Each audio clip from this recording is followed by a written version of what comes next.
नमस्कार दोस्तों, स्वागत है आपका हमारे चैनल समाजशास्त्र की बातें में।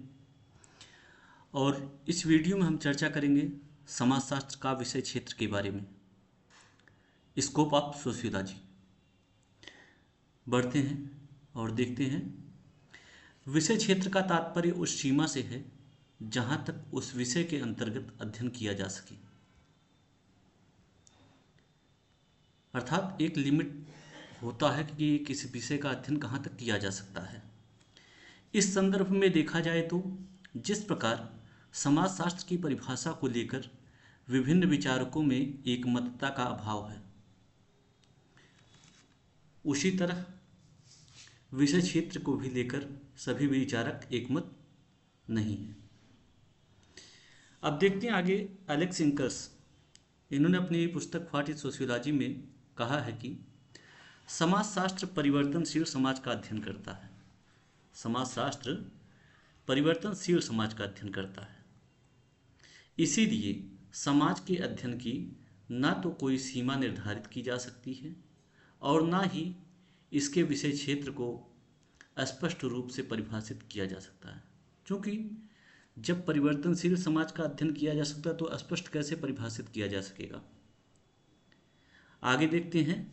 इस संदर्भ में B.F. Calverton the making of society में कहते हैं कि समाज शास्त्र एक ऐसा लचीला विज्ञान है, लचीला विज्ञान, कि यह निर्णय करना कठिन है कि इसकी सीमा कहाँ प्रारंभ होती है और कहाँ समाप्त।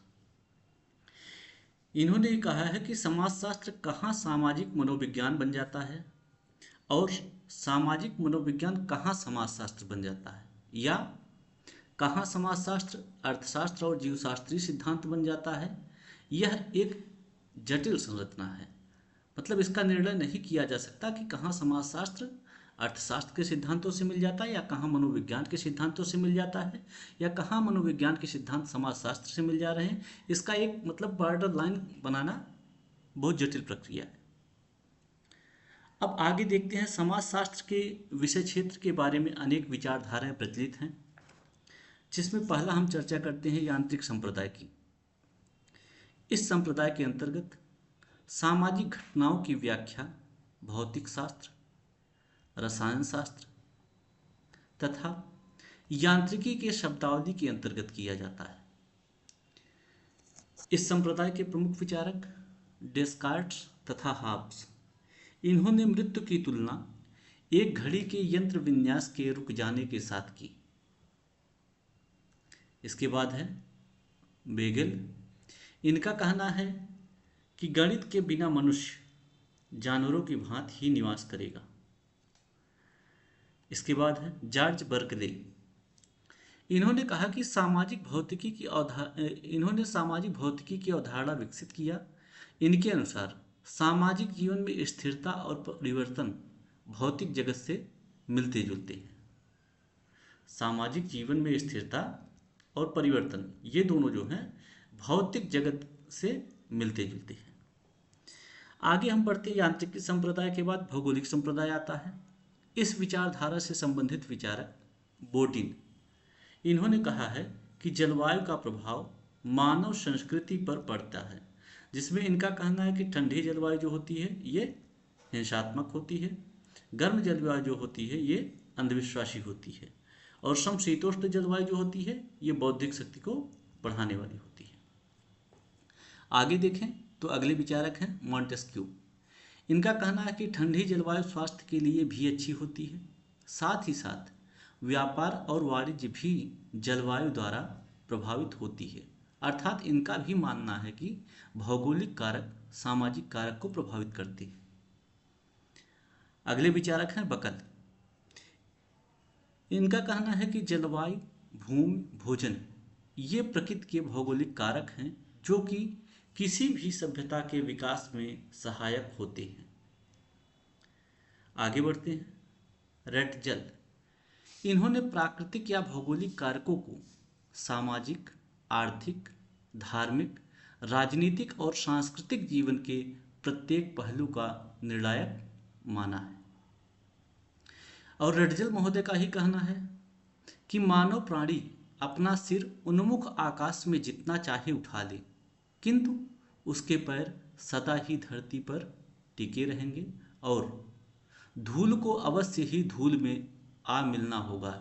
यहाँ पे दोस्तों प्रिंटिंग मिस्टेक हो गया है, आ मिलना होगा। आगे है हंटिंगटन। इनका कहना है कि किसी भी सभ्यता की उत्पत्ति, विकास और विनाश, ये तीनों वहाँ की जलवायु पर ही निर्भर होता है। आगे देखते हैं। अगला है जैव संप्रदाय, यांत्रिक संप्रदाय, भौगोलिक संप्रदाय, उसके बाद आता है जैव संप्रदाय। जैव संप्रदाय में सोरोकिन ने इस संप्रदाय की 3 शाखाओं का उल्लेख किया है। पहला है जैव सावयवी संप्रदाय। यह संप्रदाय डार्विन के विचारों से अभिप्रेरित है। इसके प्रमुख विचारक, समाजशास्त्री विचारक कौन है? स्पेंसर हैं। अगला है प्रजातीयवाद या वंशानुसंक्रमणवादी। प्रजातीयवाद की भावना काउंट आर्थर डी गोबिन्यू की पुस्तक essay on the inequality of races में मिलता है। और वंशानुसंक्रमणवादी ऑस्ट्रेलिया के एक प्रमुख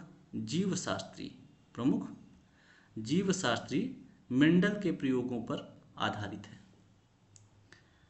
अगला है जीवित रहने के लिए संघर्ष का सिद्धांत।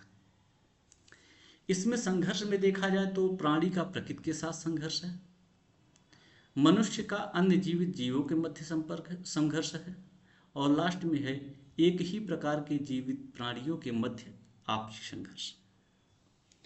आगे देखते हैं। अगला संप्रदाय है जीव सामाजिक या जनांगिकीय संप्रदाय।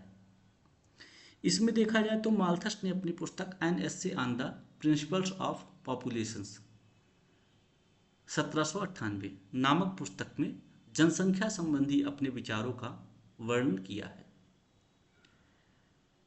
इस बारे में हम आगे चर्चा कहीं करेंगे कि जो माल्थस के विचार हैं कि जनसंख्या कैसे बढ़ती है और संसाधन कैसे बढ़ते हैं, या फिर व्यवस्थाएं कैसे बढ़ती हैं, या रोग के क्या कारण होते हैं, प्रिवेंटिव चेक पॉजिटिव चेक जो होता है, इसके बारे में हम आगे चर्चा करेंगे।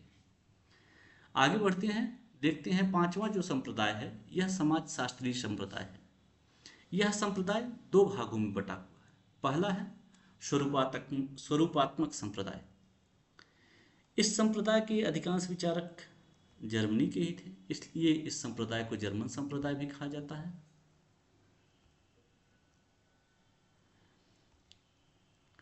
इस संप्रदाय के जनक जर्मन विद्वान जॉर्ज शिमिल को माना जाता है, और इस संप्रदाय के जो प्रमुख समर्थक हैं उसमें Vierkandt, von Wiese, Tonnies, Richard Small, Max Weber, Bougle, Ross, Park, Burgess आदि हैं। आगे देखो तो यह संप्रदाय समाजशास्त्र को एक विशेष विज्ञान बनाना चाहता है तथा इसकी विषय वस्तु सामाजिक प्रक्रिया को मानता है। इस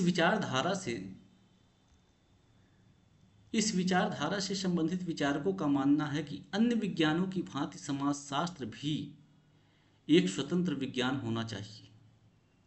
ऐसा होने पर ही समाजशास्त्र एक विशिष्ट एवं स्वतंत्र विज्ञान बन सकेगा और इसका क्षेत्र निश्चित हो सकेगा। अगला संप्रदाय जो है वो है समन्वयात्मक संप्रदाय। इस संप्रदाय के प्रमुख विचारक हैं professor Hayes, Durkheim, Hobhouse, Sorokin, Ginsberg आदि। ये विचारक समाजशास्त्र को विशिष्ट विज्ञान बनाने के बजाय, अर्थात इनका मानना था कि समाजशास्त्र को एक विशिष्ट विज्ञान न बनाकर एक सामान्य विज्ञान ही बनाया जाए।